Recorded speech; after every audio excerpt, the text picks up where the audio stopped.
channel where we bring you history in a neighborly, amicable manner 24/7, 365 or 366 days a year. Welcome to our Sunday Livestream Lec. Fridays and Saturdays we get a Q&A in, and you can ask me anything you want about history and social studies at 6 p.m. Eastern on both days. Sundays at 4 p.m. Eastern, I present you different topics about different historical or cultural issues that I think are particularly relevant that I would like to share with you. And today I'm proud to present two different topics for the Lec. One, the first half hour the first half hour will be us talking about the history of the June holidays. We'll be talking about Pride Month, we'll be talking about Juneteenth, we'll be talking about Father's Day, we'll be talking about Flag Day. So I will be presenting on each of those topics. And then the second half of the lecture is a lecture I've done before, and it will be about the Enlightenment, one of the most key, impressive movements that helped influence the American and French revolutions and helped move philosophy and political philosophy and sociology into the 19th century and towards the modern era. So if you like history and social studies, feel free to like and subscribe. And we will be going in order of when the holidays occurred this month.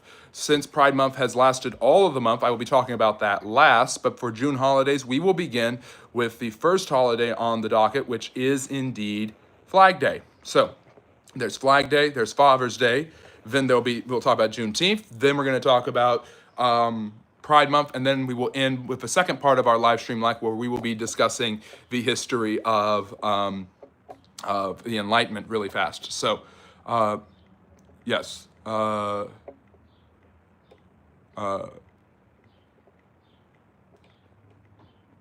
So anyways, if you like history and social studies, consider liking and subscribing. Thank you, Hars, for taking care of that. Hars, can you put the social media handles in the chat? And Evan, I'm sorry. No, I am not. I know you're really interested in me because I'm good looking, but I'm not. I don't swing that way. No offense.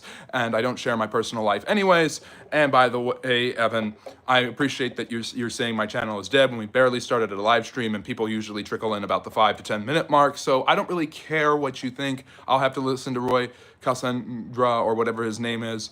Obviously, there are other historians out there that are really, really good that I need to take time to listen to, and I appreciate you sharing that with me. And I appreciate everyone following me on social media, as my wonderful moderator, Hars, has just put in the social media handles. We just got verified on X. We just started a TikTok. We are uploading videos here that we made on TikTok. So I'm really excited if you guys could follow me on TikTok, and I will put I'll put that up actually really, really fast for all of you guys. So here it is, at Friendly History on TikTok. So please join us there. We would really appreciate the support there. We've got some lives and shorts, and it's really cool because we don't have lives yet, but they have all of these different ways of making videos that make it a lot easier for me, that's even more advanced than YouTube, so I can just make them there and then go back to YouTube. So anyways, that is the TikTok at Friendly History. Please join us there as we are growing our brand even more. We got verified on X. You can follow us on Instagram, where we had our first live on Friday. We're going to be going live on X this coming Saturday at 7 Eastern, and we will be doing a Q&A there. I finally figured out how the chat works, and of course there's always Facebook, where we have other posts and information in different groups that we're in.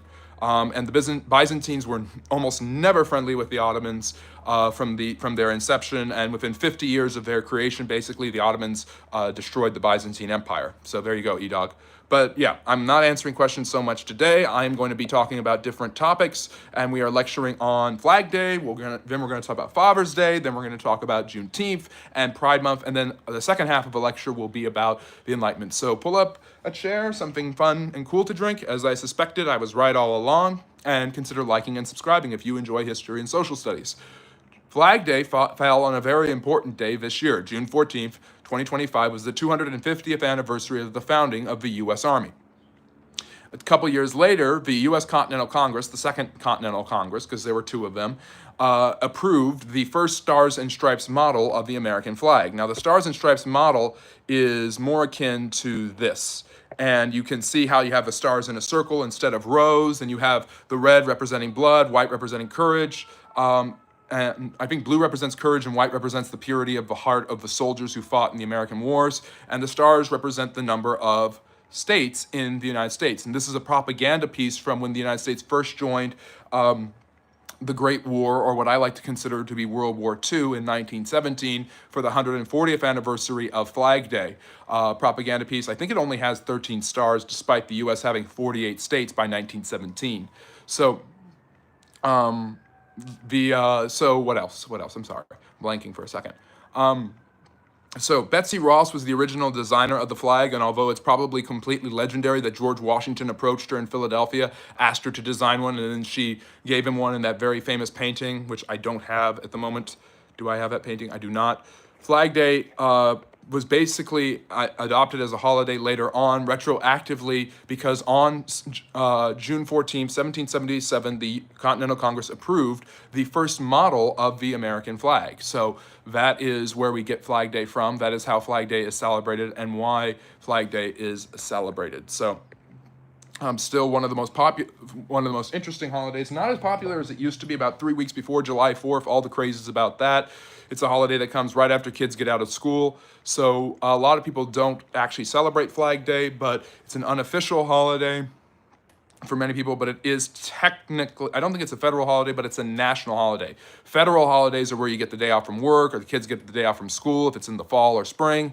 But a national holiday is a holiday that is celebrated across the nation, commemorating when the first Stars and Stripes were designed. Before the Stars and Stripes flag was designed, the American flag actually had stripes but no stars, and the corner was the Union Jack. So the early colonial flags represented the Union Jack, which is the British flag, which is a combination of the English, Welsh, and Scottish flag designed after Scotland became part of England in 1707 and Great Britain was created. In 1807, the Irish part was added, by the way. The Irish segment of the flag was added to the Union Jack, and that was the UK being founded. So this is the Friendly Neighborhood history, and that's a little bit about the history of Flag Day, one of America's most underrated holidays, which obviously harkens back to the American Revolution and the need to distinguish themselves from the English. So the Americans employed Betsy Ross to design one. George Washington was in Philadelphia at the time, obviously running away from the English in the midst of the American Revolution. The Continental Congress actually had to abandon Philadelphia for a time because of the advancements of General William Howe. But right before that, Betsy Ross designed this flag with the stars and stripes, and that has obviously become the American flag. They ditched the mini Union Jack in the corner and instead patched it with the blue and the stars. And obviously it was originally in a circle, and the modern design is 50 because it represents the 50 states in it.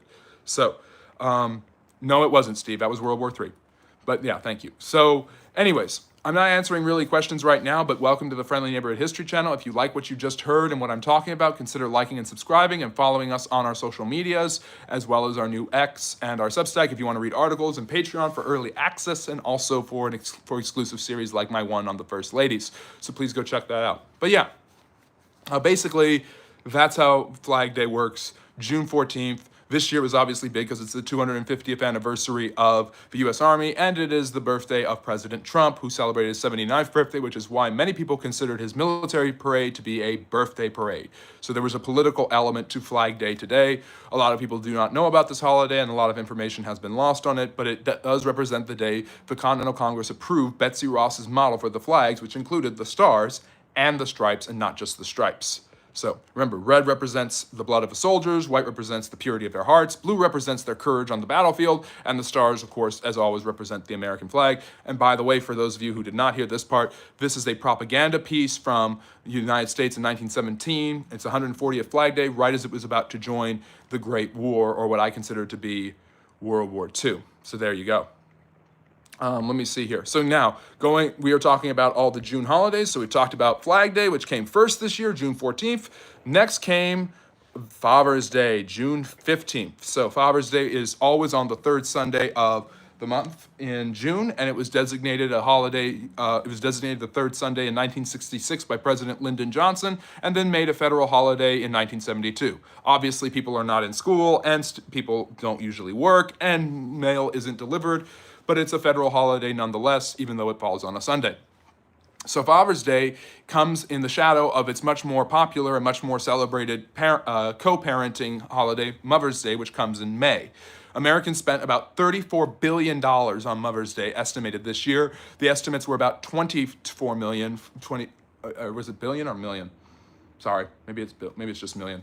34 million for Mother's Day, 24 million for Father's Day. So, I mean, Father's Day always kind of has come second rate to Mother's Day, and the history of the holiday shows that to be the case. So Father's Day was originally celebrated right after Mother's Day in Spokane, Washington. But the first real commemoration of the loss of fathers came from the worst mining disaster, Monongahela, in 1908. I'm sorry, 1908. In 1908, in Monongahela, West Virginia, the worst mining accident at Mine 6 and 8, I forget the name of the company, I think it was the Fairview Mining Company, Mine 6 and 8 had an explosion, and 350 men died, 260 of which were fathers. A local Methodist priest, or parson, seeking to remedy the loss of his community, held a commemoration and a celebration of life for the 250 fathers who were lost that July. So Father's Day actually begins with great tragedy and solemnity, and to some extent so does Mother's Day. And I'm changing the background so you can see. So that's the Monongahela, West Virginia mining disaster that inspired the first commemoration of fathers. The first celebration of Mother's Day is thanks to this woman, Anna Howard Jarvis, who I did an entire Livestream Lec on from in May. Anna Howard Jarvis, in May of 1909, to celebrate her mother, who was an activist and suffragette, held a celebration of life for her. It was supposed to be a sad, morose holiday, a morose celebration, just like the Father's Day from the previous July, but became a celebration of flowers and chocolates and gift giving, much to her chagrin. Following this model of celebrating mothers, a couple years later, a woman named Sonora Scott Dodd decided to celebrate her father. Now, this was also a celebration of military parents, as Sonora Scott Dodd's father was part of an elderly generation at this point of Civil War veterans. So in order to celebrate the Civil War veterans, they had there was a celebration of their contribution and of the life of Sonora Scott Dodd's father. I think he was still alive at the time. It took place in June of 1910 in Spokane, Washington, not Spokane. I always think because of the E that makes the A long, so Spokane, but it's Spokane. Spokane, Washington, 1910.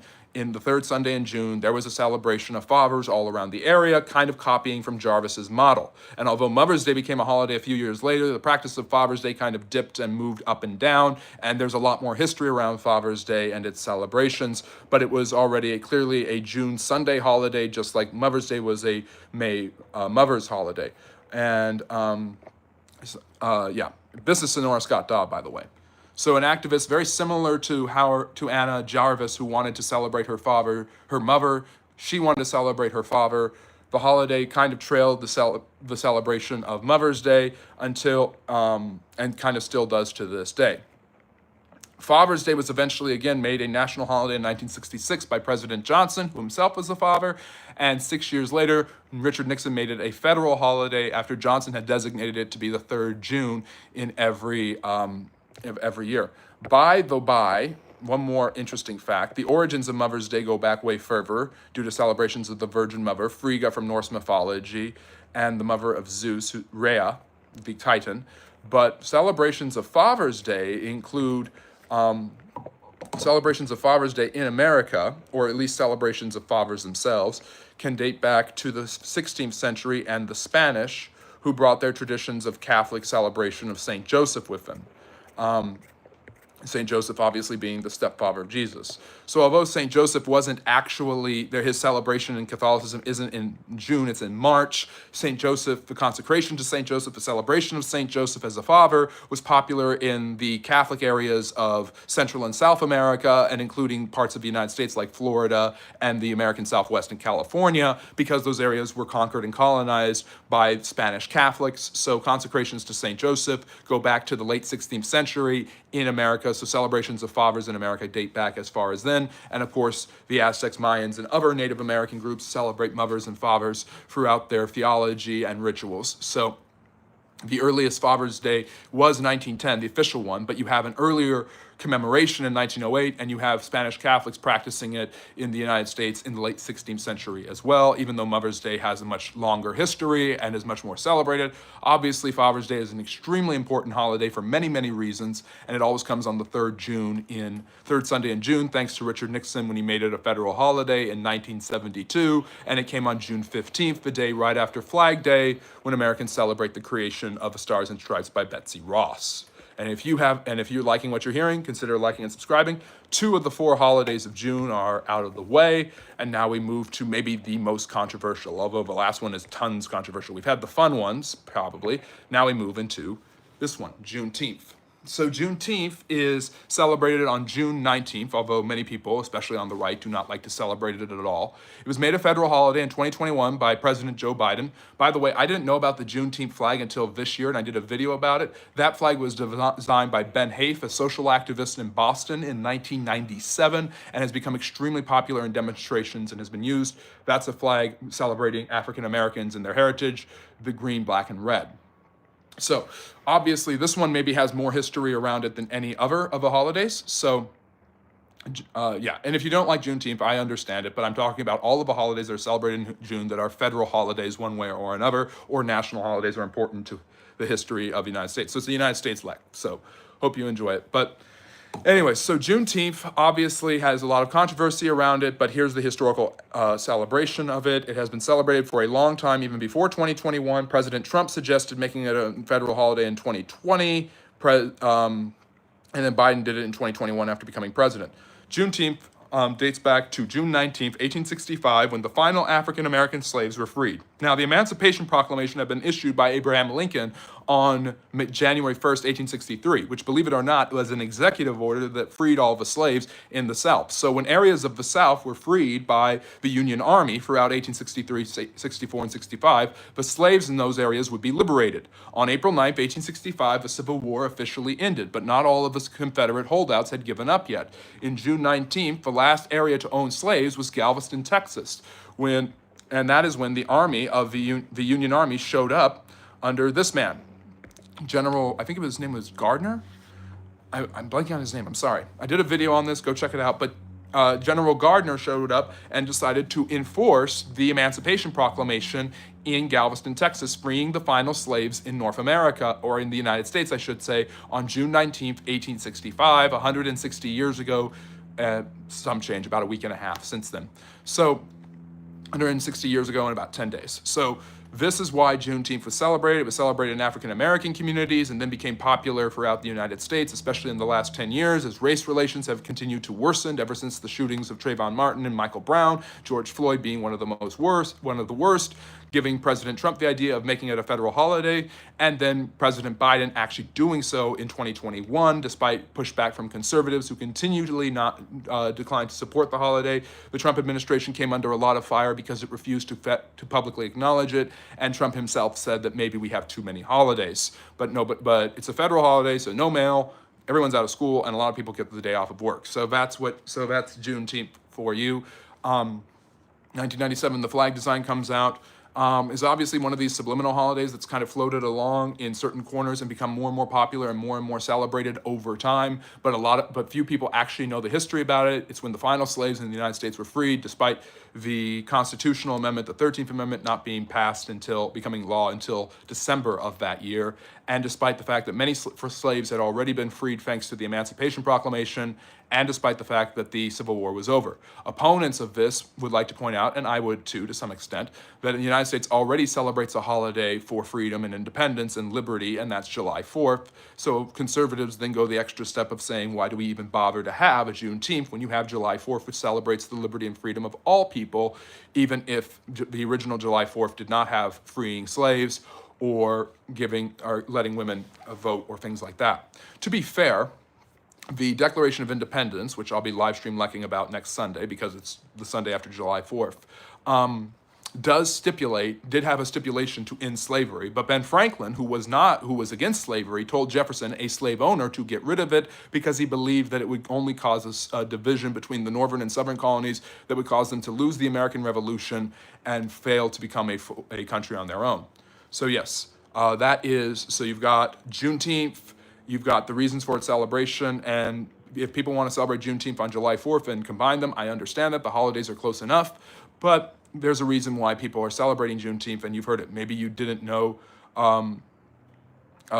Maybe you didn't know the actual reason for why we celebrate Juneteenth, but now you know the history behind it. And even if you don't agree, at least you know the historical argument for it, and the historical arguments on both sides. We should celebrate it because it celebrates a particularly impressive accomplishment, the end of slavery in America for the Confederacy that had held 4 million slaves. That was a huge win. And we have July 4th on the other end, so why celebrate Freedom Day, which I don't like Juneteenth being called Freedom Day because of that, when you have a Freedom Day on July 4th. Kind of the same argument for the against the No King's Day protests because America doesn't have a king.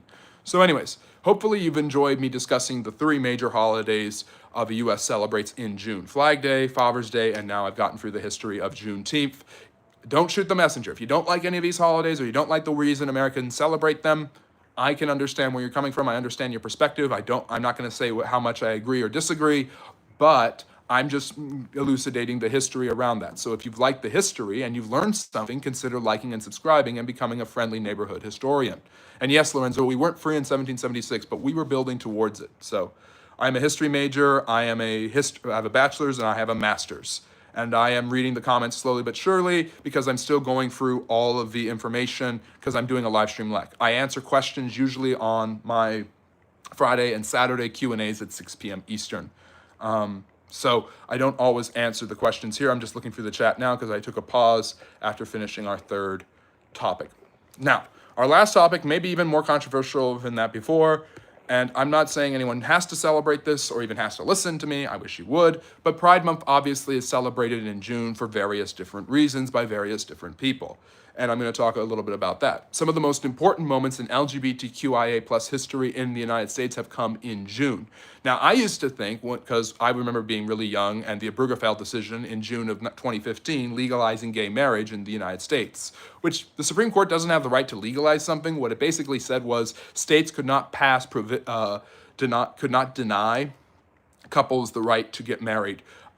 So it basically legalized gay marriage because it said that states couldn't prevent people from getting married. So it's not an American holiday so much as it is a monthly holiday. It's a celebration. It's been nationally acknowledged. June has become Pride Month ever since then to one extent or another, but June has been Pride Month or a celebration of gay pride for various reasons, and it's not just the Obergefell decision that legalized gay marriage. So the pride flag, so almost everything in the LGBTQ movement, their accomplishments has come in June in an interesting way. So I actually found out, and I was wrong about this, that the reason Pride Month is in June isn't because of the Obergefell decision. It isn't because of any of the Windsor decision, which got rid of the Defense of Marriage Act and said the federal government cannot prevent marriage. This was the precursor to Obergefell in 2013. It is because, as I look for the picture I wanted, where is that picture? I had it. It is because of something else that happened that basically triggered the LGBTQIA plus movement, and that is the Stonewall riots. So in late June of 1969, already you've got civil rights movements everywhere. You have African Americans, you have AIM for Native Americans, you have the rise of the Chicano movement, you have the feminist movement, you have various different movements, and the gay rights movement is going to find its bearings in June of 1969.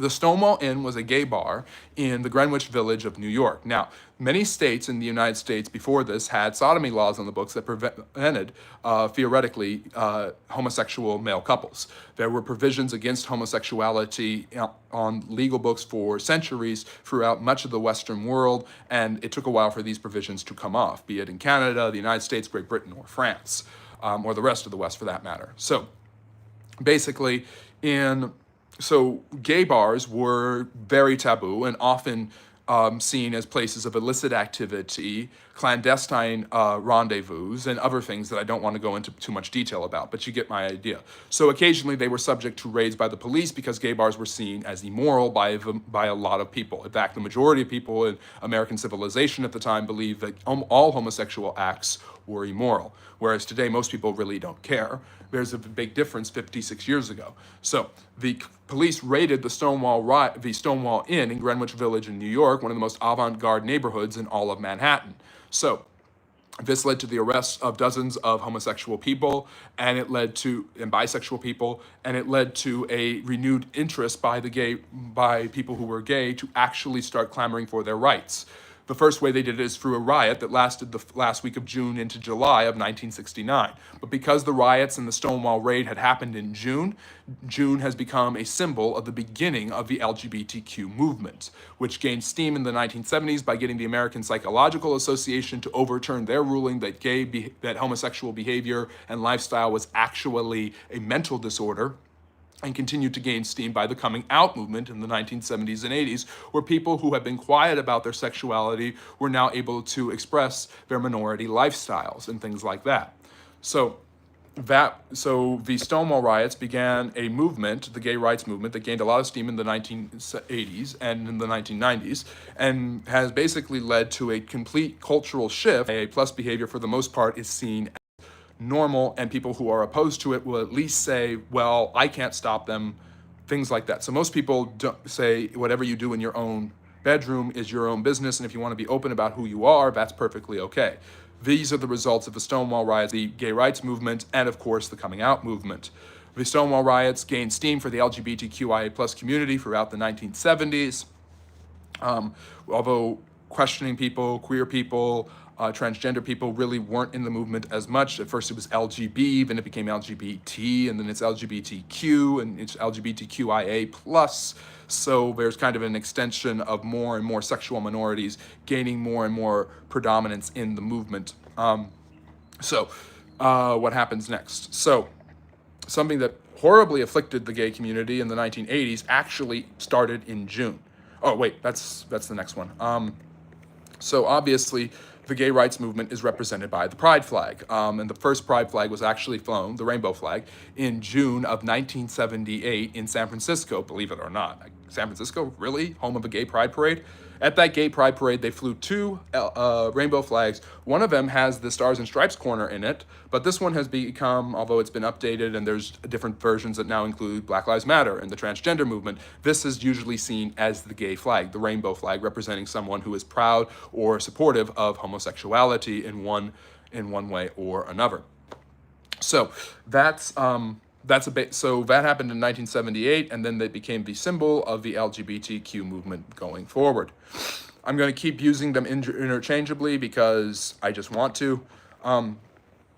The humanity of homosexual behavior and homosexual people started to be recognized more and more in the 1980s because of the AIDS movement. AIDS was an epidemic that affected many gay people, disproportionately affected gay people. I'm looking for a new picture background. I had one. I don't know where it is. This is frustrating. I'm sorry. But anyways, here it is. So the first cases of AIDS, actually, believe it or not, were found in June of 1981 by 5 homosexual men in Los Angeles, and these men died of a disease. The disease seemed to have a rampant effect disproportionately on gay men, although later on you had straight people and bisexual people and women getting it, so it eventually became a disease that affected the general community. The silence of the Reagan administration about this really was a black eye in Reagan's presidential legacy, but as time went on, even conservatives started to question to see the need to address the AIDS movement and the suffering of many people, many of them whom were disproportionately homosexual, led to more recognition and acceptance of gay people. So despite the horrible effects of AIDS on the gay community and the normal community, on the regular community, on the non-gay, on the heteronormative community, because the vast majority of people then and now are heterosexual to some extent, you have the growth of this led to a humanization of gay people who were suffering disproportionately because of the disease. The different remedies that were proposed by the government, like AZT, really did not work. And eventually, as time went on, better medications were created to keep AIDS at bay and then to fight HIV, which is the virus that causes AIDS. People like Magic Johnson, Freddie Mercury, getting the disease helped bring it to the mainstream culture rather than have it just be something that affected gay people and gay men in particular. So the AIDS movement gave more, despite the horrible effects of AIDS, that gave more and more legitimacy to the gay rights movement, more and more humanity to the suffering of gay people, and allowed their voices to become more and more heard throughout the 1980s and 90s. So then we've got two big modern court decisions that have probably done I talked about near the beginning. So the Supreme Court in 1966 had ruled in Loving versus Virginia that interracial couples were allowed to be married. The Lovings were a couple, black and white, that were allowed to be married. In 2013, despite congressional efforts to define marriage as between one man and one woman, while acknowledging civil unions between gay couples in the 1990s and early 2000s, and different states passing propositions that banned gay marriage. Prop 8 in California was really famous, for instance. Certain states started to legalize gay marriage, and so there were suings and back and forth and issues like that. And eventually, in June of 2013, the Supreme Court made one of its most famous rulings when it struck down the federal law, the Defense of Marriage Act from the 90s, that had said that marriage was legally between one man and one woman. I have a picture of it. I don't know where it went. I'm sorry about that. But basically, the Windsor, I forget what it was, Windsor versus the United States or something like that. Windsor was a lesbian couple that challenged the federal law that denied them the acknowledgement that they were two wives. And so that was a precursor to obvious, and that was also done in June, as most Supreme Court decisions are done in June, as you've probably noticed this weekend. So there's a little bit of an interesting crossover that the gay rights movement has had many of its wins in June, and that June is also the month that the Supreme Court makes huge decisions on national cases, for which it has gotten a lot of controversy and blowback. So anyways, what happens next? Well, I'm sorry, I just had it. I'm looking for the last picture I'm going to show you guys. If you're enjoying this, make sure to like and subscribe. Become a friendly neighborhood historian. It's as easy as that. Follow the social medias that are pinned by my wonderful moderator. Where is this picture? I had it and it's gone, and that's frustrating to me. Come on. I'm sorry. I will be right there with you guys. And then we're going to move into our lecture on the Enlightenment, another historical movement. For some reason, I cannot find it. But basically, it was the picture of Bruegefeld and his partner outside the Supreme Court. But basically, in the Bruegefeld decision in 2015, the Supreme Court ruled that states could not make any restrictions on on gay marriages, allowing men to marry men and women to marry women all across the country without states putting any prohibitions on them.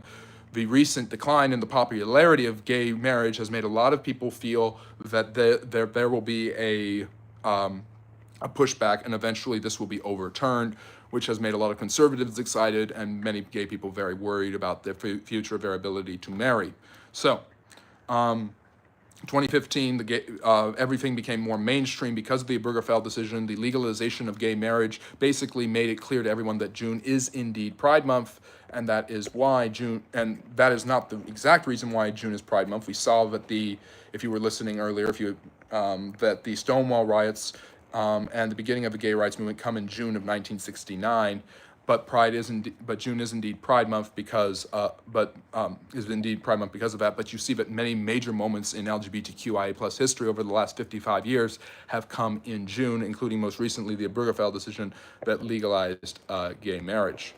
And there it is. That's Bruegefeld. That's right after the Bruegefeld decision. It was Equality Day, Love Wins. That was the big hashtag at the time. I remember this very well. I don't remember Windsor versus the United States, where they overturned the Defense of Marriage Act that was signed by a Democratic president, believe it or not, 30 years ago, Bill Clinton. But I do remember the Bruegefeld decision. The White House was painted in rainbow colors to show its solidarity with the gay rights movement.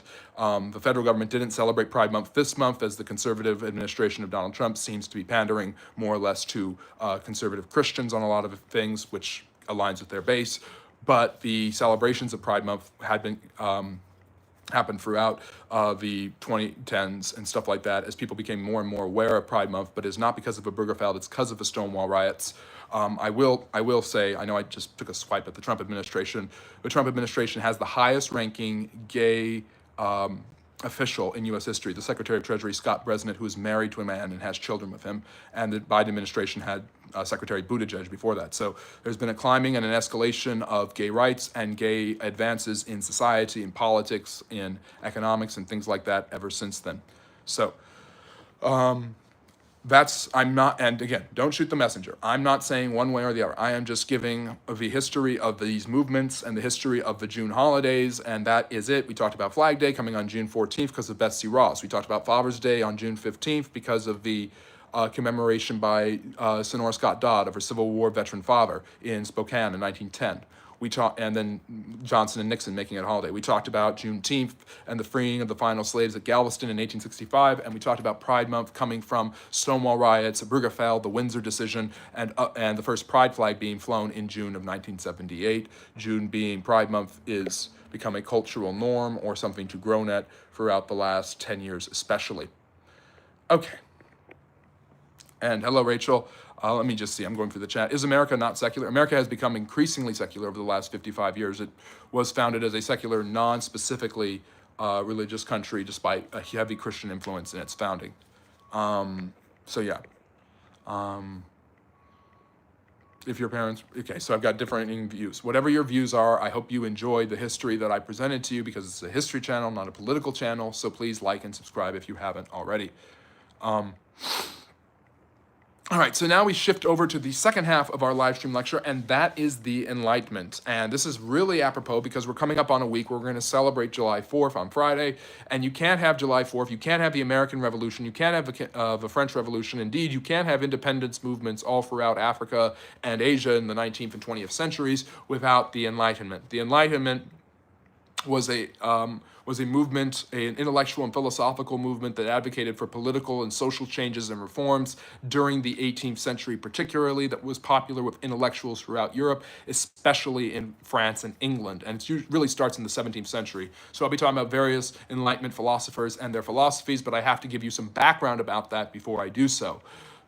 There would be no Enlightenment. There would indeed be no Declaration of Independence in American Revolution or French Revolution without the Enlightenment, and there would also indeed be no Enlightenment without the Scientific Revolution and the Renaissance. The Renaissance is a movement that starts in the early 1400s in Italy. It eventually spreads to Northern Europe, and it coincides with the creation of the printing press and the religious revolution of the Protestant Reformation, which created religious diversity in Europe basically by force. The Renaissance encouraged people to read philosophy and study ancient texts in their own languages. It encouraged people to write their own ideas in their own languages, and it encouraged people to challenge religious corruption and political corruption, be they Catholic or Protestant, throughout the 15th and 16th and 17th centuries.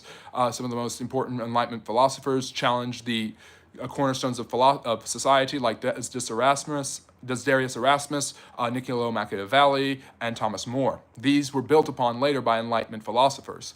Also in the 16th and 17th centuries, the scientific revolution really started to ramp up as people took ideas from ancient Greek philosophy and science that had become popular during the Renaissance and applied them to practical means to create a scientific revolution. You have the development of the scientific method by the English polymath Francis Bacon. You have Copernicus proposing a heliocentric model of the universe. You have Kepler and Tycho Brahe and Leeuwenhoek and the Dutch Revolution and the Dutch scientific advancements in astronomy and anatomy during the 17th century and the Dutch Golden Age, which I've talked about on the channel before. So there are different areas where these scientific revolutions are going on. Galileo develops a telescope in order to discover moons and more planets and more astral bodies. He basically creates the full proof that there is a heliocentric model of the universe, for which he is punished by the church in 1633. Galileo also develops a telescope. Kepler develops the elliptical models of how the Earth and the other planets revolve around the sun, proposing that. So you have scientific achievements and advancements that lead to more questions about society and its origins. You have the beginning of nomenclature and botany in the 17th and 18th centuries. So you have scientific developments that are giving more, that come from the humanism of the Renaissance, where humans are studying their scientific proclivities, their scientific properties of themselves and their natures.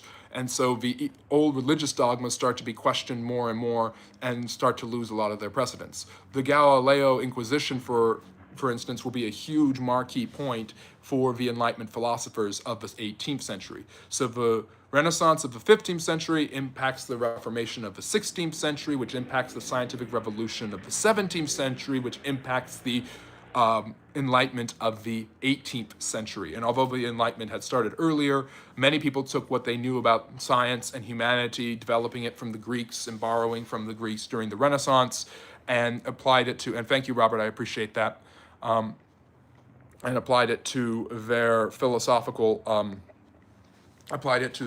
to philosophy. So political philosophy is going to change remarkably thanks to the Enlightenment philosophers, many of whom are more secular. Many of them embrace deism, believing that God perhaps created the universe but really doesn't want or have anything to do with it, and because of this, the universe is humans are completely in charge of their own fate, and they have these rights that are given to them by a creator God, but that creator God is not really interested in them right now. This philosophy will this religious idea will highly impact Ben Franklin, George Washington, Thomas Jefferson, John Locke, and other founding fathers. John Locke was an English philosopher who was literally Thomas Jefferson's go-to man. So they are not very religious. They preach religious toleration. They believe in an inactive God or a no God, such as the French philosopher Voltaire, who challenges many of the religious and historical precepts of his day in his satirical writings like Candide.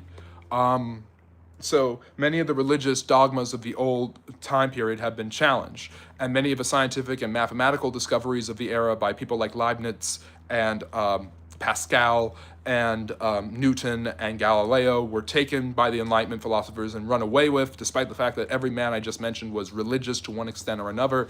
The Enlightenment is even less religious than the scientific revolution, which was obviously less religious than the Reformation or even the Renaissance.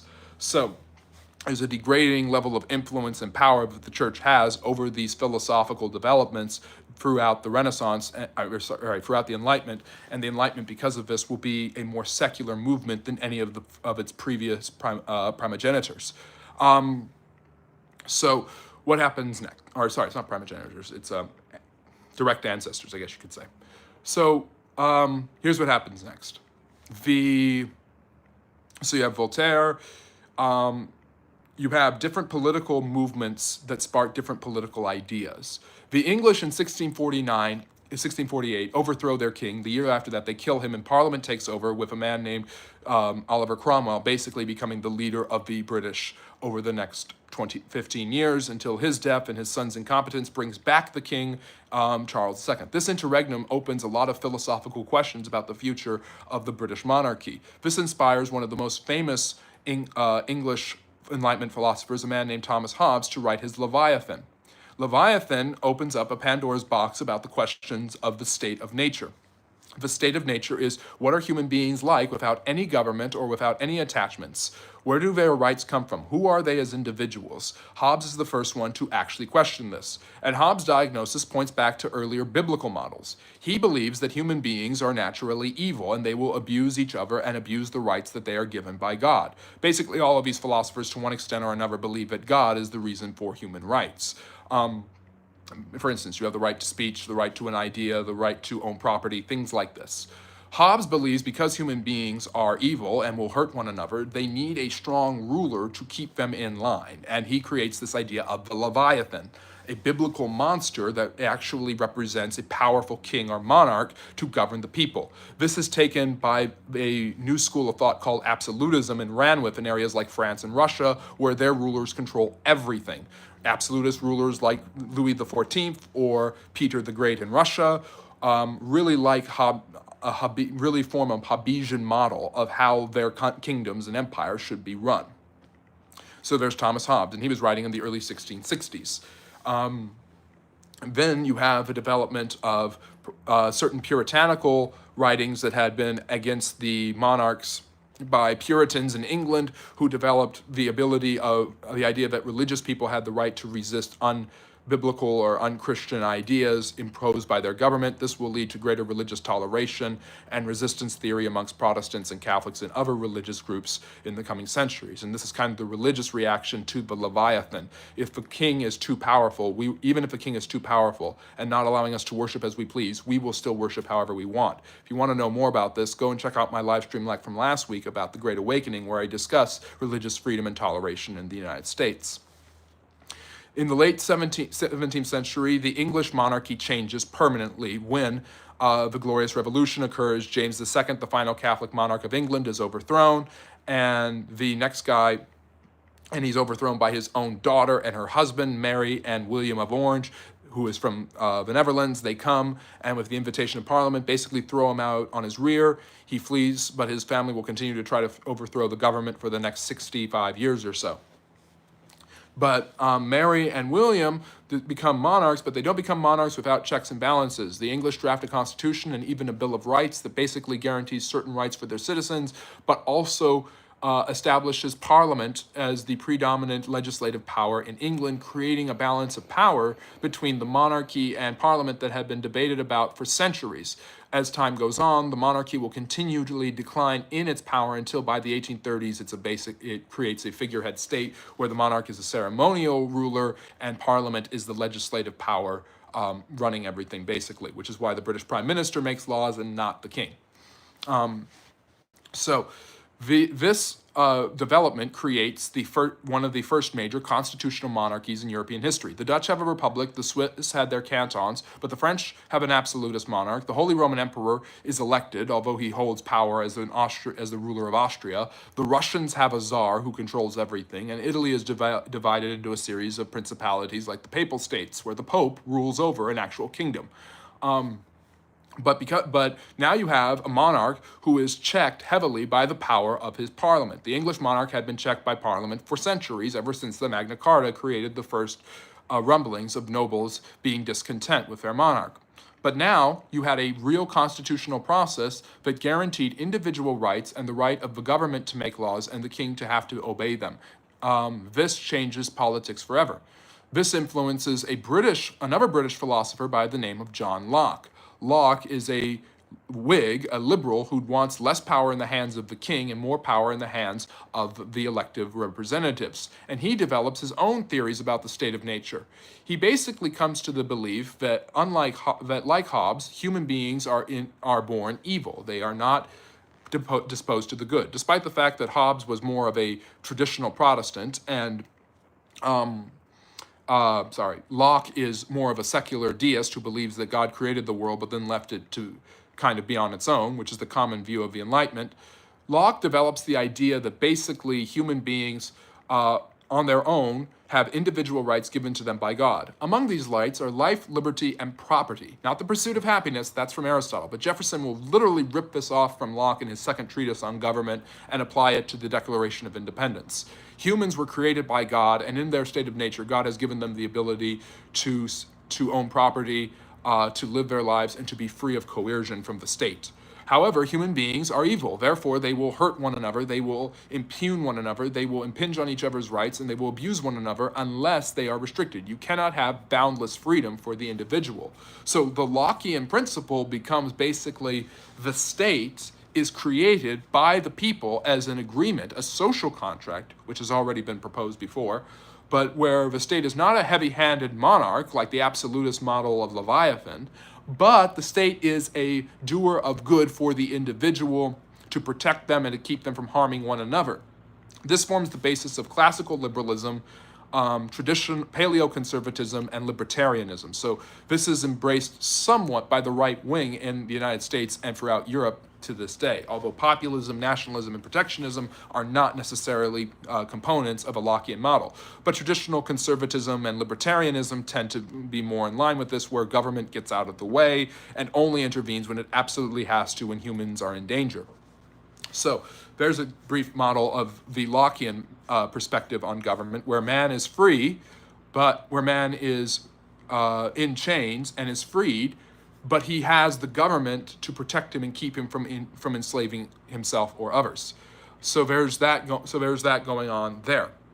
The third principle of government that comes out popularly in the 18th century that's embraced by another philosopher named Jean-Jacques Rousseau, who is a French-Swiss philosopher who creates one of the most important political documents of all history, the social contract in the 1750s, I think, is the idea that man is free but is everywhere in change. That humans are actually born good, and it is the societal models around them, the society that is created around them, that keeps them from unleashing their true good. So people are not responsible for what is wrong. Society is responsible for what is wrong. This becomes a popular idea in the French Revolution, where Lockean principles are popular with Jefferson and the American revolutionaries, leading to a much more radicalized anti-societal revolution in France and a much more tame revolution in the United States. I have live stream lectures and videos on all of this, so please go check that out and join us next week as I discuss the Declaration of Independence on our Livestream Lec at 4 p.m. Eastern. So what happens next? You've got Locke, you've got Rousseau, you've got Hobbes. These are the three basic models that become extraordinarily popular in different schools of thought in the 19th century and are enacted. Dictatorial governments like the Nazis, the fascist Italians, and Francisco Franco's Spain are Hobbesian. The United States and Great Britain during the Cold War are Lockean. The Soviet Union is a mix of Hobbesian and Rousseauian principles. Modern liberalism in some of its attributes has been, and socialism are influenced by the Lockean social contract and the idea that it is society and the rich or the corporations or the institutions that have kept people from achieving their true aims and achieving proper wealth distribution, proper health care, proper whatever you name it. So these are different philosophies and political movements of the Enlightenment. You also have other philosophers that contribute mightily to our understandings of modern government. As the French become more and more discontent with their style of government, many of the political motivators of what will become part of the American system, for those of you who are American, and part of Western society in general, are proposed by French philosophers. I've already mentioned Voltaire, who proposes religious toleration and freedom of speech as a guiding principle for a correct society. The French philosopher Montesquieu basically writes how a government should be structured, basically believing that a series of checks and balances in different branches of government is necessary to achieve harmony. You can't just have an executive doing whatever he wants, in Montesquieu's mind a king, in an American mind the president. You can't just have a legislative branch making laws based on popular demand and democracy, the people's will, which is also a Rousseauian principle, by the way, comes from Rousseau's social contract, the idea that the general will, the people's votes, democracy, is the epitome of what people need. Montesquieu believes that there needs to be checks and balances on this, and he develops a much more Republican form of government, small r, small d, by the way, that basically advocates for a judiciary to check a legislative, to check the executive, to check the judiciary, and these models and to have different parts and chambers of your government like the English do with a House of Lords and a House of Commons. This is adopted by James Madison and put in the Constitution to create the bicameral American legislature, the executive branch, and the judiciary to check both of them. So you have this mutual, we can check you and check ourselves whenever we want. This is obviously what happened on Friday with the Supreme Court ruling that basically said that federal judges in district areas cannot make a nationwide ruling on a presidential executive order. They can declare it unconstitutional, however, which that very same judge has done on a deportation case since that ruling, by the way. So these tenets make up the very model of how the founding fathers and their own Enlightenment philosophers like Jefferson and Franklin will interpret them and apply them to their own situations. The Enlightenment continues to influence people like Alexander Hamilton, who believes that a strong central government is exactly how you can achieve what you need, and Thomas Jefferson, who believes that individual liberty is how you achieve what you need. These form the basis of the political arguments of the 1790s, and in some ways, for many people, continue to form perhaps what is a false dichotomy of American politics to this day, with the right being generally more Jeffersonian and the left being more Hamiltonian, although you could say that protectionism is a Hamiltonian trait, that's the tariffs and stuff like that, and you could say that what we just talked about, the government not regulating marriage is a Jeffersonian principle, for instance. So that's a basic overview of various Enlightenment ideas. So the freedom of religion, the freedom of the press, inherent freedoms, natural state of man,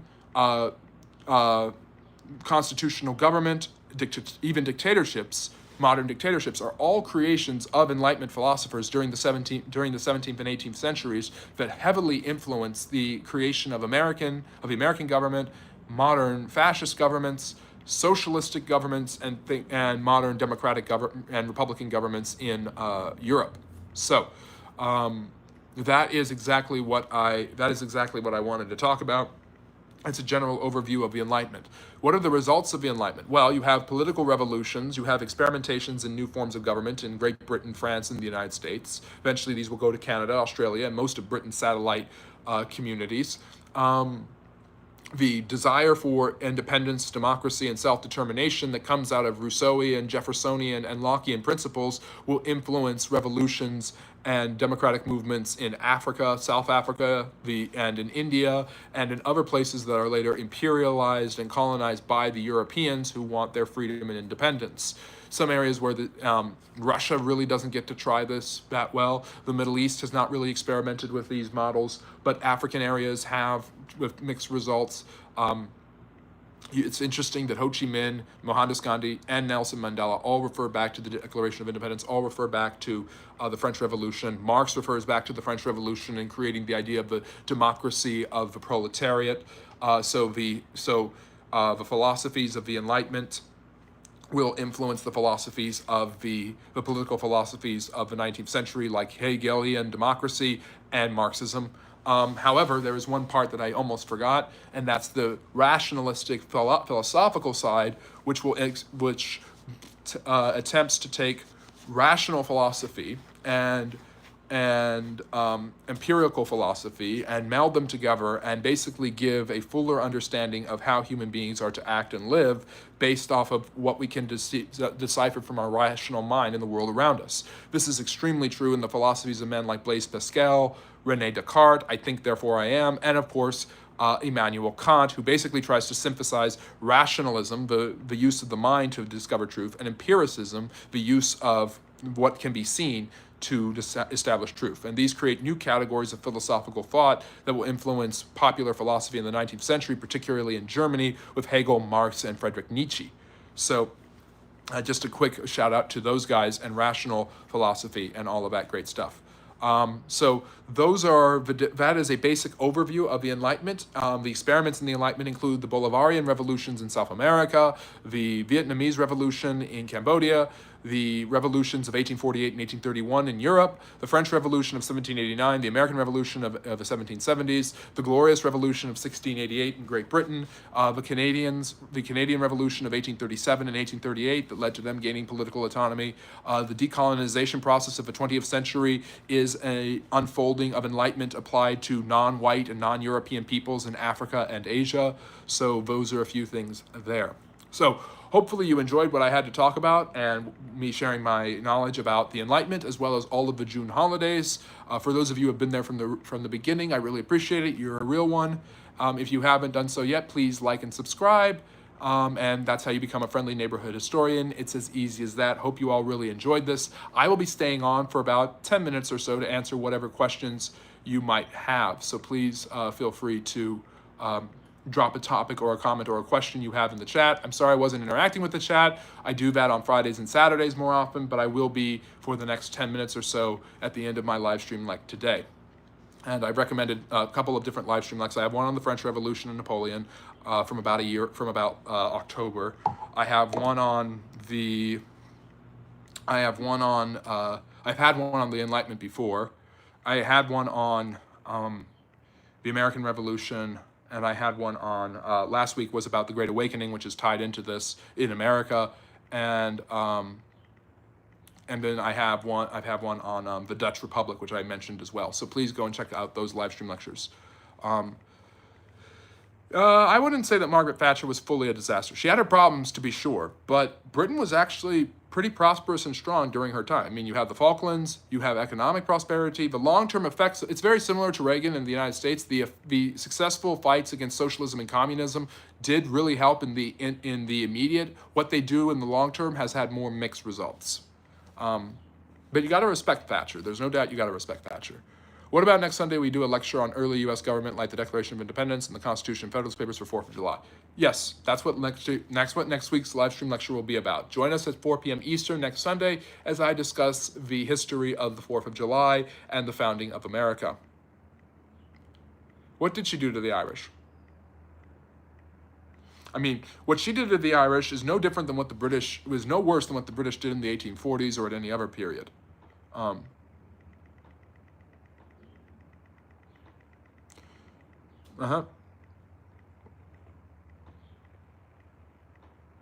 Yes, and for her, that was probably a good thing. So anyways, hopefully you guys have enjoyed what I've been talking about. How about Churchill then? Churchill was part of the process that starved in millions of Indians in the Bengal famine. Churchill was not perfect.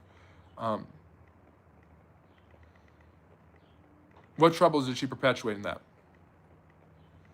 Yes, she was a radical capitalist, and those are some of the problems with radical capitalism. Roman Athens had elements of a mixed government. Yes, the American system was fully formed by taking the Romans, the Greeks, and the British and applying it. They had a bicameral legislature, so do the British, to some extent. They had democracy and direct election and popular vote. That's the Athenians. They had a legal code and a judiciary that could create checks and balances. They had an executive. Those are the Romans. So she stopped to what she fought, but I believe she was nowhere. Yeah, I can understand that, but that's more, I think that reflects on ideology. So I understand the complaints about Margaret Thatcher, but I also understand the successes of Margaret Thatcher, and I understand why Thatcher was in such an important period of British history, because she was right there with Reagan challenging the Soviet Union in its last days. Top 5 U.S. president list: 1 Coolidge, 2 James Monroe, 3 Lincoln, 4 Eisenhower, 5 Reagan. Thoughts? You know my thoughts. I have a top 10 list. I have a tier ranking on the presidents, the British monarchs, and the Russian czars. Please go check those out. I have long-form videos that drop every Monday and Friday, by the way, and shorts that drop every day here and on TikTok. So, yeah, no, Rumpelstiltskin, I'm not going to go that far. Churchill did a lot of bad stuff. There's no doubt about it. Churchill had a lot of regressive views. But the systematic killing of 6 million Jews and 5 million undesirables is nowhere near what happened with the Bengal famine, when the British redirected resources to the front amid constant Japanese attacks upon Burma. Let me see here. Ho Chi Minh. I don't see Ho Chi Minh as that nasty of a dictator. Mao killed 40 to 60 million people through engineered famines on purpose to starve people that they wanted to liquidate. There are huge differences between the collectivized farming famines created by Stalin and Mao and what Churchill did in Bengal. The troubles as in the violence in Northern Ireland for 30 years. How is that her fault? Because the violence in Ireland was happening long before she came to power. What's so fascinating about Russia's history? I know you really love it. Yes, my emphasis is in Russian history, but I talk about all types of history of all types of the world. I find Russia to be in such a liminal place between Europe and Asia, and then kind of on its own, that I think it's a mystery, and I like mysteries. So Russia has a mysterious element. Thoughts on Trump blanket cutting federal funds for American cancer research, meals for low-income children, veteran affairs, resources, Medicaid for millions of Americans, and Department of Energy. It's all part of the right-wing model of cutting government spending, and that means cutting these programs. And yeah, it's pretty bad. The cancer research stuff is pretty abominable for me. The regulations of SNAP, which is send it back to the states, veterans affairs resources. Again, it's this thing where it's very easy to say he's going to cut this. Well, what does it look like when he cuts that? That's what I want really answered. Yeah. Colored lives don't matter much based west. You see, yeah, Rumpelstiltskin. The problem with that is that Mao killed millions of Chinese people. I mean, that's absurdity. It is no different to me who is dying. I want to know why they're dying and how they're dying. And I explained the difference, so that's just ridiculous. Do you love labor in the UK? I'm not going to share my own political perspectives on anything. I'm trying to be an objective historian, but right now, knowing social sciences like I do, nobody likes the Labour Party in the UK. Why do you clearly... Okay, let me see. Harry and Hars going out in the chat. Can you grab the camera for a Lamar Jackson edit? I've said this many times. No. Ephraim, donate to the channel and I will. There. If you want me to do the Lamar Jackson edit thing that you guys are all doing on TikTok, where I am now, I just joined TikTok. Please donate to the channel or join and become a member here or on Patreon, and I will gladly do the Lamar Jackson edit. There. Boom. You look like Bangladeshi. I'll take that as a compliment, but I'm not Bangladeshi. So, I mean, the only things I will give her credit for is I think she was a strong leader. I think she handled the Falkland Wars perfectly. And sided with Reagan against the Soviet Union, and there was a rise in wages. There was low unemployment. The economic results had problems over time, but initially were actually very successful. You just have you're predisposed to the idea that trade unions and public companies are a good thing, so you don't like that she did that. But what are the results of that is the real question. Let me see. Can you tell me facts about brain rot? I don't, geez, it looks like there's a lot happening. Eric, I really appreciate that. And please like and share like Eric did. Very kind of you, Eric. Great shout out to you. War started when evil started, when Lucifer, Satan came evil. Thank you for a religious perspective on all that. I was stuck in the gutter with nothing but hunger pains, thunder rains, under chains, running from, oh, that sounds good. Sounds like a banger. In a historical perspective, people of color have been oppressed by conservative, racist, and white people. And is this era of unconstitutional ICE raids towards Hispanic descent people in another chapter about? Oh, jeez. Okay, so I understand the complete historical perspective and worry and concern about people of color being oppressed by racist white people. I don't know if you could say conservatives, considering that all the Confederates were Democrats. I don't know if it's exactly conservatives oppressing people of color.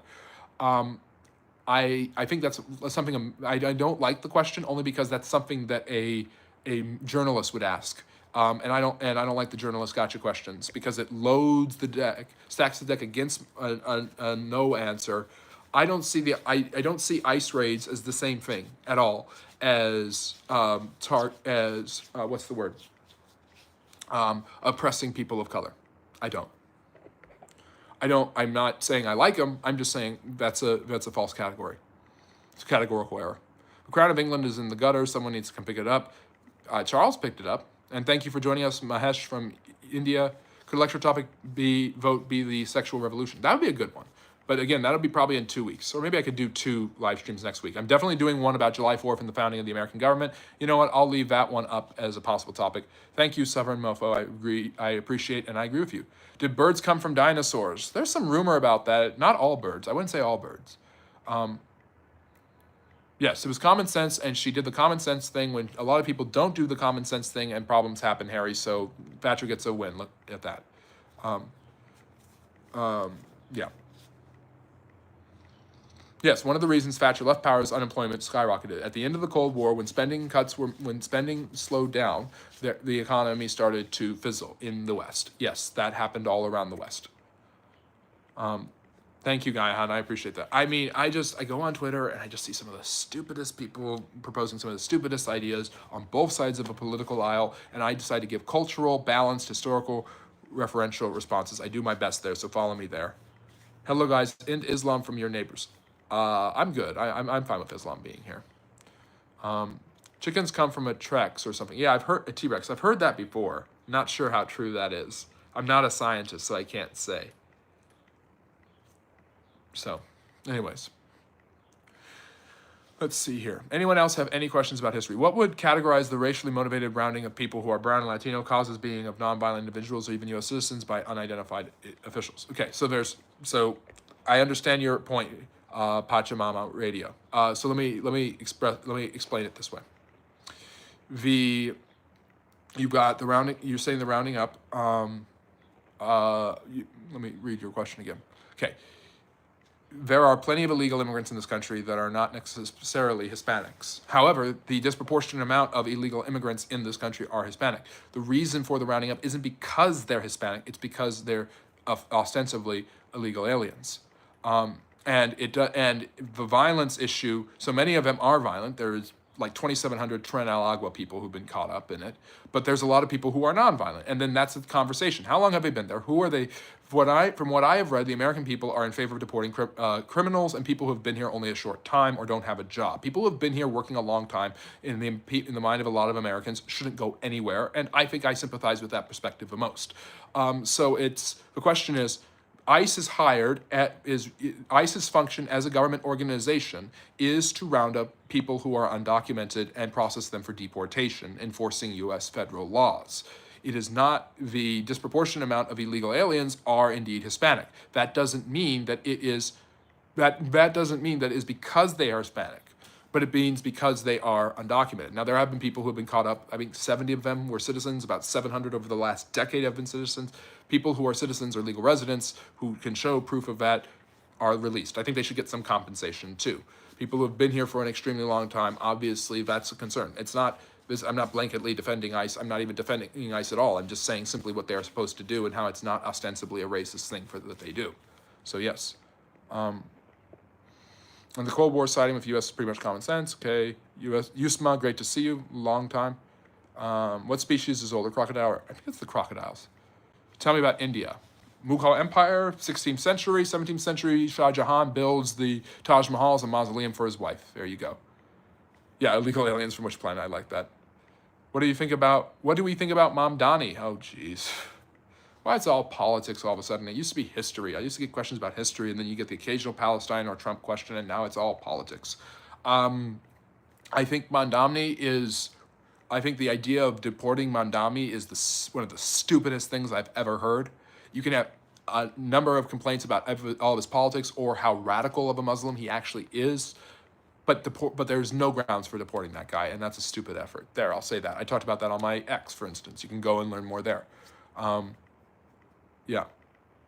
Let me see. Hello, Porfio. It's okay. I'm glad you're here now.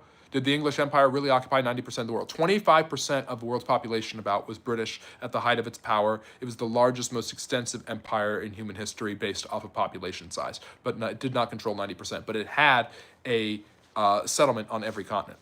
The majority of undocumented immigrants are nonviolent. DHS statistics show less than 1% of undocumented immigrants are nonviolent. That's not why they're being rounded up. It's not because they're nonviolent. It's because they are illegal. That is not the same thing. ICE has an obligation. If you want to change what ICE is, that's a legislative process. I'm saying that it's not necessarily a racist thing. And in the past, rounding up criminals wasn't necessarily a racist thing. It can be, and it has been, and I'm sure there's plenty of ICE agents who are racist, but I'm not saying that it's an ostensibly racist mission. So I understand your complaint, Pachimama. Those numbers of 0.001%, probably untrue, by the way. Oh, Rodolfo. Oh, great to see you. You got 2 channels now. You know the decoration you have hanging between your 2 windows has a nice Rococo flair. Yes, I love the Rococo, and so I love having that up, which was the predominant art movement during the Enlightenment. Hey, thank you, James. Yes, Rococo style, Louis XIV, Versailles. There was a lot of architectural renaissance and artistic renaissance going on. Thomas Gainsborough's boy in the blue suit, all of that stuff. Yeah, Harry, that's rhetoric and that's nonsense. ICE is not his secret police. Fun fact, male giraffes will often hit female giraffes in the side, making them pee. When they do, the male tastes the pee and can tell females ovulate. Wow, that's a strange way to tell. Glad humans don't do that. Interesting. A Cromwellian. So yeah, I did not know that, so I'm perfectly fine, Buba, if that's true. That's obviously not a good thing. What do you think about the history of Azerbaijan? I don't know much about it. Kind of in that liminal area. I think it was part of the kingdom of Armenia. The Ottomans controlled it. The Romans controlled it for a short time. The Georgian Empire controlled it. I don't know a huge amount about where it was in there. Oh, great. Roxanne, thank you for the donation. I really appreciate it. We're going to look at her quote because she donated. Very nice. And if you want that Lamar Jackson in it, donate. Is Olga of Kiev exaggerated? Or did she really do all that stuff? She hunted down her husband's captors while serving as regent and killed all of them, and then basically started the process of getting the Kievan Rus towards Christianity.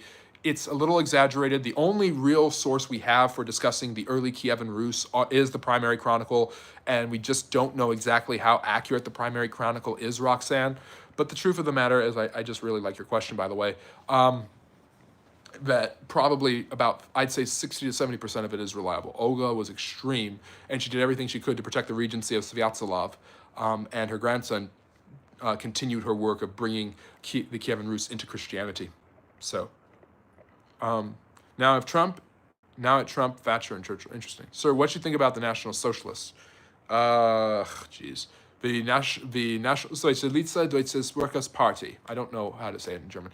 The Nazi Party obviously was a nationalistic socialist movement rather than communism, which is a global socialistic movement.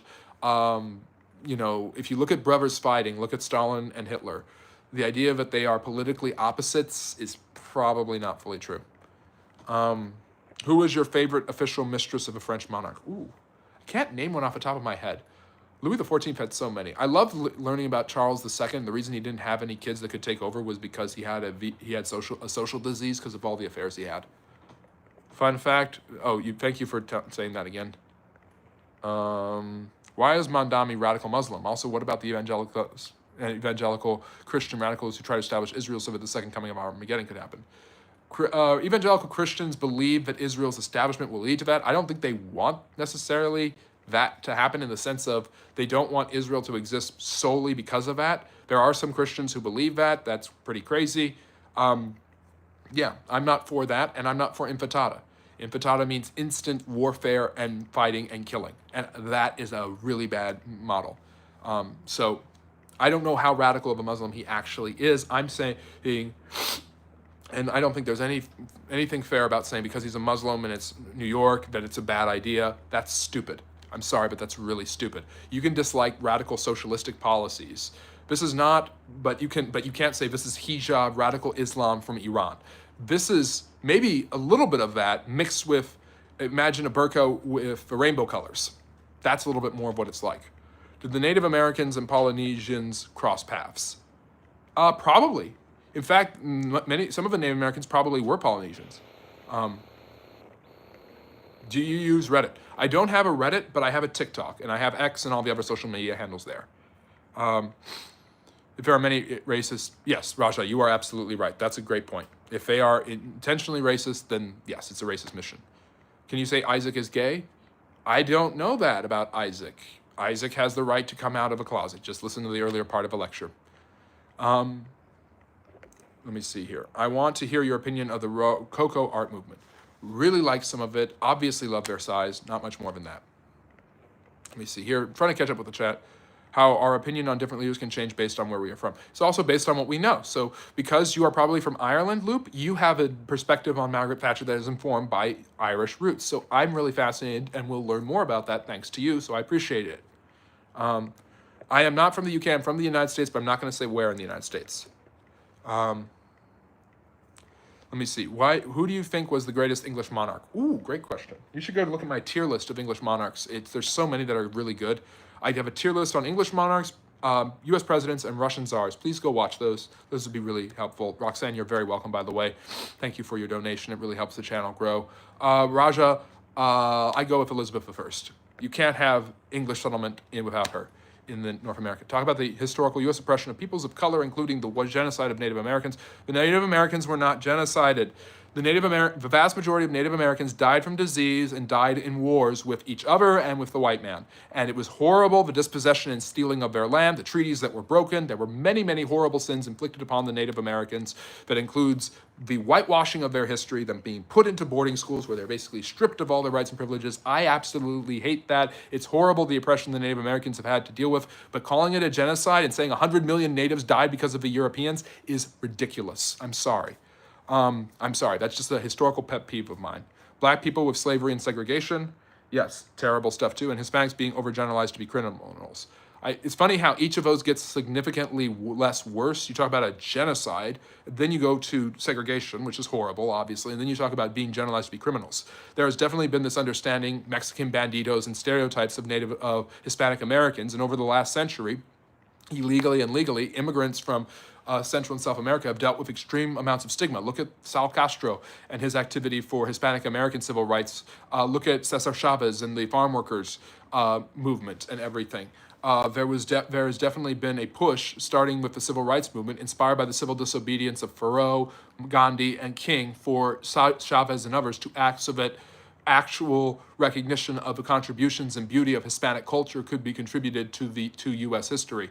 And Hispanics continue to struggle with it. Every immigrant group to the United States has struggled with being criminals, coming to steal jobs, all of that stuff. So when I hear a politician say that, I tune them out because it's something the Italians, the Irish, and the Jews all dealt with when they came in the late 19th century. Should humanity carve out land on the moon, Mars, etc., to finders keepers, or split it? I'd say split it equally like Antarctica because it's not a habitable area, just ipso facto. Do you think the Gospels are historical accounts or legend? I think they're historical accounts. I'm not going to say that everything in a historical account is true, but if you look at all historical accounts, Ricky, from that era, you had the Greek gods interfering to do incredible things in Thucydides and Herodotus. So if those can be historical accounts, so can the Gospels of Jesus having miracles. Can you do a backflip? No, back hurts. Let me see. Let me see. Jesus was. What about border? I see Harry and Hars going back. Harry just said, what about border control stopping people from coming in because they criticize Trump? That's not what's happening. There was one Norwegian guy who was held back by ICE for a stupid reason because he had a meme of J.D. Vance with the bald head, the fat J.D. Vance baby meme on his phone. If that's the real reason, that's a stupid reason to keep someone from coming into the country. So yeah, that's not happening, Harry. I'm sorry. Can you tell something that might make? I tell you something that might make your day better? Please do, Potato Head. I need it. Yes, absolutely, Harry. I do agree. ICE is a police force, and like the FBI and police need to be held accountable to that. Birds are descendants of dinosaurs. Thank you, Steve. You're from the Midwest, definitely. Thanks for the guest money. I'm not going to say yes or no. What do you think about Oliver Cromwell? It's funny how the guy who fought so hard to replace the king acted like a king. Are Dogmen and cryptids real? Why are their stories predominantly from North America? Native Americans have the Wendigo theories about different hybrid shapeshifters. It's fascinating to me, but be it the centaur, be it the griffith, be it the Wendigo, you have these theories of cryptids and shapeshifters just like giants and megaliths all throughout human culture and society, which tells you something has gone on in human history, especially in our ancient and most primeval days, that reeks of understandings of giants, the mighty man of renown, as the Bible called them, the cryptids, megaliths. There's something fishy going on when you have pyramids in South America, ziggurats in Babylon and Iraq, and pyramids in Egypt, because getting high gets you close to the gods. Look at the cathedrals, the Gothic cathedrals in medieval Europe. They're built that way so you get close to God. Look up. Or go up the ziggurat to get close to God. So the Tower of Babel story in the Bible. But you also have giants, you have cryptids, you have things like this all throughout human history to show humanity's continual struggles with nature, science, and the animal life around them. But also, there's something to the fact that they're everywhere in all sorts of human civilizations. It shows us something about our psychology and about our development as societies. Do you agree what's happening in Palestine is a genocide now, though? No. I haven't. I fought tooth and nail on that one. I don't believe it is technically a genocide. I believe it is a war crime, and I believe it needs to end immediately. And I've become more and more convinced of that opinion. I mean, when I heard about the Iran war ending, and hopefully that holds, and then I see, as a Westerner, this is just a Westerner's perspective, and I see Gazans having to run through the fields, grab a bucket of water, and run back so they avoid being bombed, that is inhumane. I'm sorry, but that should not happen. Due process is in the 4th and 5th Amendments. Are white Americans, Australians, New Zealanders, and Canadians just English people with English blood but have different nationalities? To some extent, but Americans are interesting because they have unique... The Canadians have French ancestry. The Australians have obviously intermarriage with the Aboriginal peoples. But I'd say that more from Australia and New Zealand, but the Americans have huge immigration, has a huge immigration arc that means that white people are Italians and Jews, even though Jews are not white, and Germans and stuff like that. How can you say Elizabeth I? She was the most fragile monarch, and she only lasted however long because she was surrounded by wise men. Let's say Henry V. Henry V is the JFK of English monarchs. He was great, but he died too young for us to see. If he had been able to govern France for 20 years, there would have been no Joan of Arc. So he's a what if. But I can't say he's the best because if hypothetically he was on his way to being the best. Elizabeth was the best. She was surrounded by wise men, but all great leaders are surrounded by wise men. Look at Washington, often considered the best president, surrounded himself with Hamilton and Jefferson. Hello, Moto. It's good to see you. Why do you think the apostles left family and friends behind without financial or other obvious gains? Tell me about what their experience. People don't risk their lives willing for a lot. Yes, I know you're coming from a particular perspective, Ricky. You're assuming that's true. We don't know if that's true or not. All of the accounts of the apostles dying are from centuries later, Eusebius's writings of the church history. Even Christians will tell you that's not scriptural, how the apostles all died. But you do have these men seemingly, because joining a religious movement, a sect within Judaism that believes there's a Messiah, and instead of preaching a Messiah who is actually a conquering Messiah, the Christian message is unique because the Messiah, because there were many Jewish sects that believed in different types of Messiahs, but this Jewish sect is unique because their Messiah dies And of course, their claim is that he rose from the dead. Let me see here. What subjects besides history did you enjoy in school? Philosophy, economics, English and literature, stuff like that. I'm even good at math. Let me see here. Let me keep going. Was the door slammed shut on huge immigration from European settle sometime in the early 20th? Not so much, but there were caps put on immigration.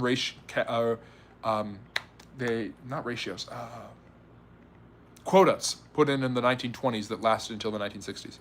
No, Lord, I'm busy. I can't eat right now. I'm too hungry, but I'm full. They literally stopped a French scientist from entering the country because they've been criticizing Trump. Okay, that's not okay. They stop people from entering the country all the time. The border was he trying to enter legally? Because the way the border is shut down right now, it's very few, if any, illegal immigrants are actually getting into the country. Let me see. No, he does not have to get through state authorities. He doesn't have to do that when it's a federal law that is impinged, Harry. That is not true. That is separate. That is a subsidiary issue. Can you talk a bit about Richard the Lionheart? What makes him famous? Great crusader, general, not being a great king. And I don't think he's an infamous. Ultrafire, I am not a grifter, but thanks for asking and keeping me in check. Will you twerk for a $50 donation? I'm not going that far. A backflip is something, a twerk is not, and I can't even twerk. Your money doesn't jiggle, it falls, and it's not gonna jiggle or fall with me. So, Max, hello. Hello, Halos. Good to see you. Let me see. I'm going through here. Because they were considered separate from British, they wrote the okay. Harry and Hars going back. All right. No, I do not know Shahrukh Khan. Is that an Indian ruler? Because Khan is usually used for Indian rulers. Are you interested in folklore, like mythical history too? Yes, talk about it a lot on here. Have you ever drank water? Not recently. Why? Thank you, Hars. No one wants to see that. Do you know what a blood eagle is? A blood eagle was where they would take it's an old Viking punishment where they would cut open the chest, pull back the ribs, expose the lungs, and pull out the lungs and pull the ribs aside so it looks like an eagle's wings. It's a barbaric and awful practice. Was Confucianism a big wall in China's technological and social development? To some extent, but China's insularity under the Ming and Qing dynasty is why the Chinese empire declined, not because Confucianism. Confucianism had helped the Tang and the Song be successful dynasties. Excuse me. I don't think I've ever sneezed on here before. Does election cost a lot of money? Billions of dollars, unfortunately, for a U.S. president. You've got your historical perspective, Ricky. I hope you enjoy it. Who had the most evil torture methods in history? Ooh. The Mongols were pretty bad. The Romans were pretty bad, and the medieval Europeans. You should really be drinking water. Maybe you could twerk and do a backflip then. Thanks. I'm okay with it. Who do you agree with me more? I know you won't answer, but worth a try. But friendly history, don't you agree that ICE generally follows? Okay, I'm going to be like Trump here. You don't know what the F you're doing. I'm not. You guys keep fighting. I'm not going to get involved in that. I'll say this, and I'll end with this because it's on everyone's mind. ICE has the federal jurisdiction to arrest illegal immigrants just for the sake of them being illegal. If you want to change, if you don't like that, I understand why you don't, change the law. They're not doing anything they're not supposed to. Now, entering a private residence without a warrant is wrong. They are not doing that as far as I know. And if they are, that's culpable. What they aren't, and people who are rounded up by ICE are not immediately just thrown across the border. There is due process in the sense of a judge has to actually administer and determine if they're going to be deported or not. So rounding up someone for deportation doesn't mean you're going to be deported. It just means that you are going to start the process of deportation. So, Harry, I'm sorry, but I'm not agreeing with Hars that it's a good thing, but I'm saying that based off of the Constitution and everything there, the government is allowed to do this. Blocking people from coming into the country because they have a difference about opinions is stupid, but blocking people from coming into the country because you're not letting anyone cross through customs without the proper paperwork, that is what the Trump administration's doing. And there is nothing technically unconstitutional about doing that from a constitutional perspective. I do not play Roblox. Let me see. So yes, after the visas were revoked or criticizing Trump, they were illegal and then ICE arrested them and deported them. I'm not on about legal people. I'm on about people with visas who were removed, who had their work visa removed because they criticized Trump. You were talking about a French scientist. I want to know about other people You are assuming this. That is very rare. How often does that happen? What are the cases? What are the backgrounds? This reminds me of a story I read the other day that poor Canadian man died in ICE custody and people said ICE killed him. He was a drug dealer and nobody knows how he died. It's the assumption of inevitability that if ICE rounds up someone, they are deported. If ICE rounds up somebody who's not a confirmed violent criminal, then it's wrong for them to do that. We just don't, it's a don't know basis. There are processes here. So Harry, I think it comes down actually to a difference in our nationality, me being an American and knowing that there is due process, that the federal government does have a right to monitor its own borders, even going into a state that doesn't want them to do that. And knowing that this is what ICE is actually supposed to do by law is the issue. Yeah, I'm not a Zionist, SM, please stop saying that. If I am a Zionist, then I'm a Palestinian too, because I believe the Palestinians have a right to their own state, and that's what Zionism is, saying that Jews have a right to their own state. So SM, nice try, but no. Let me see. Is refusing to bring him back against the wishes of the courts. Okay, I'm going to have to read more into this, but that is not what Hars is arguing about.